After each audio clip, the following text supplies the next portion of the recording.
Di tengah kasus dugaan perzinaan yang melibatkan Inara Rusli dengan Insanul Fahmi, suami Wardati Namawa, kini muncul kabar yang jauh lebih mengejutkan. Setelah heboh dilaporkan atas tuduhan perselingkuhan dan beredarnya bukti CCTV, santer terdengar rumor bahwa Inara dan Insanul Fahmi telah melangsungkan pernikahan siri.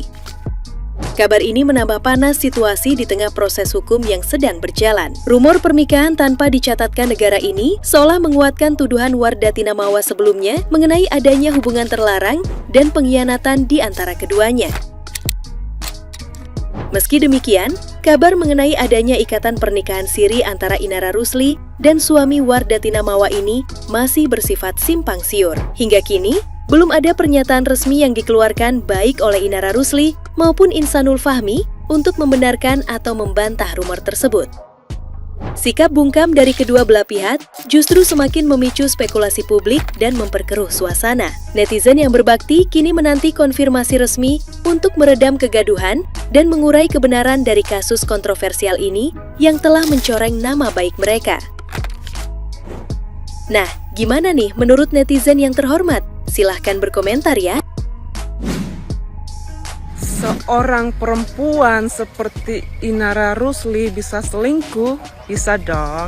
Itu pengingat bagi kita semua bahwa jangan pernah menilai seseorang dari tampilan luarnya. Bisa jadi di luarnya tampilannya agamawis, tapi dalamnya kita nggak tahu.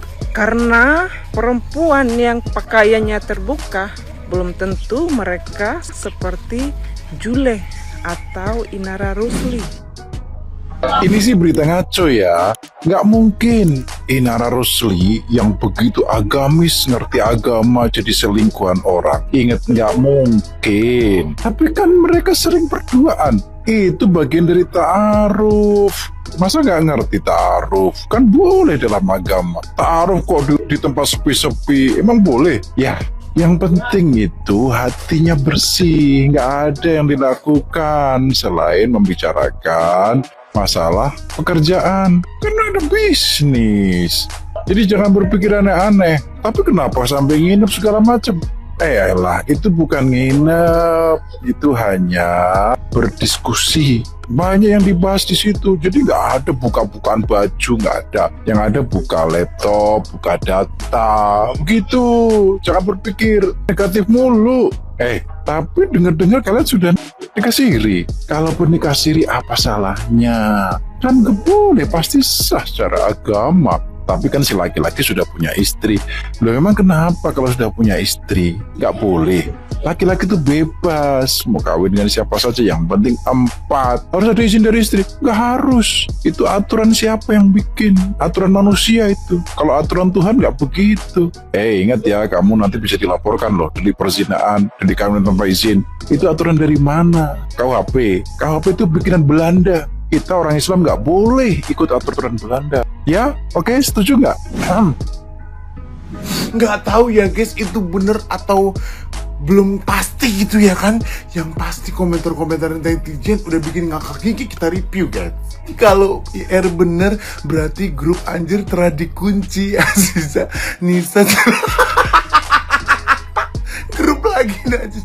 Nisa aja nama Sapri Jule menambahkan bukannya ini balikan sama suaminya yang pilot ya, Iran.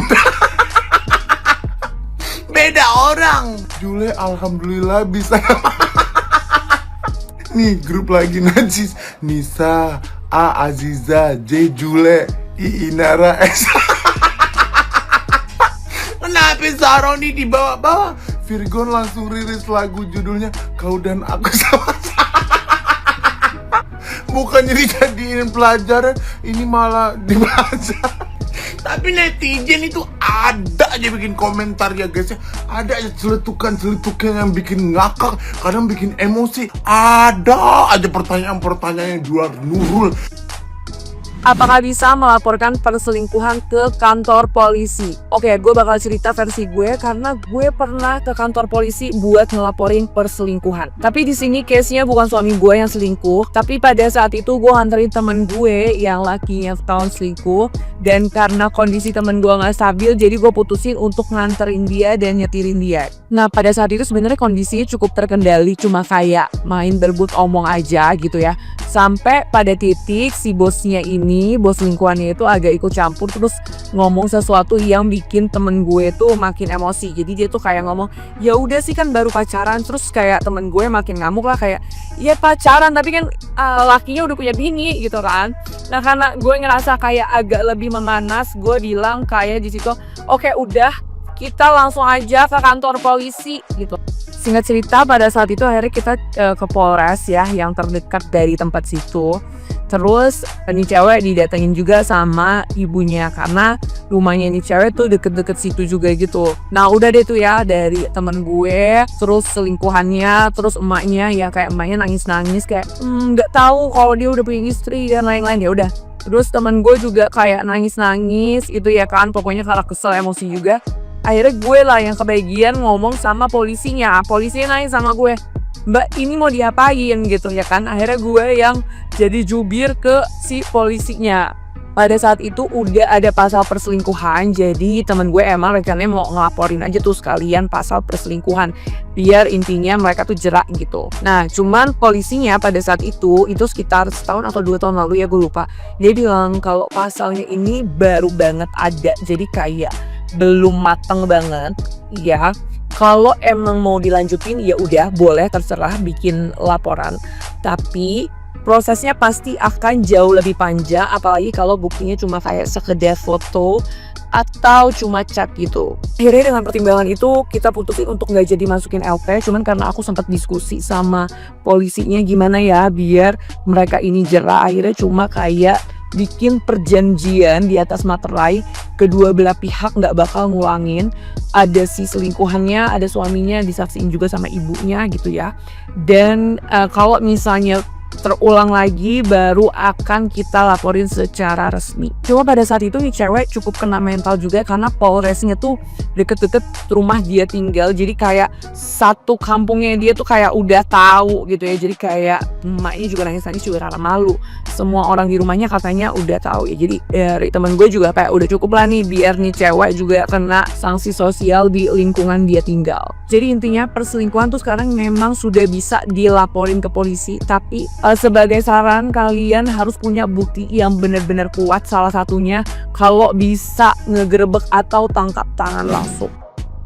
Dulu korban perselingkuhan, sekarang jadi selingkuhan. Bukannya orang yang pernah diselingkuhi tahu rasa sakitnya gimana ya? Kok dia malah nyakitin wanita lain dengan cara yang sama? Terlepas benar atau tidaknya berita ini, ada satu hal yang mau aku highlight. Ada konsep namanya betrayal trauma theory. Trauma yang terjadi akibat pengkhianatan kepercayaan yang dilakukan orang terdekat. Konsep ini jelasin bahwa ketika seseorang dikhianati, muncul rasa ketidakadilan yang dalam hingga ada keinginan balas dendam. Penyebabnya, luka batin yang tidak disembuhkan sepenuhnya. Sehingga dia rentan terjerat dalam hubungan yang gak sehat, termasuk berperilaku seperti dulu ketika jadi korban perselingkuhan. Itulah kenapa pasca klienku ikhtiar terapi detoks batin untuk mengobati luka batin dan traumanya, merilis amarah, dendam, kecewa dan sedihnya akibat diselingkuhi, aku gak lepas klien begitu saja. Aku temani sampai maksimal 2 tahun. Biasanya klien minta jadwal lagi untuk konsultasi, video call, telepon, atau chat WA. Karena tiba-tiba merasa cemas, sulit kontrol emosi, jadi benci dan jijik sama suami. Nah, momen istri belajar untuk sembuh itu krusial. Dia butuh banget pendampingan. Kalau tidak, dia bisa kembali diselingkuhi atau jadi selingkuhan. Sedih ya dengernya?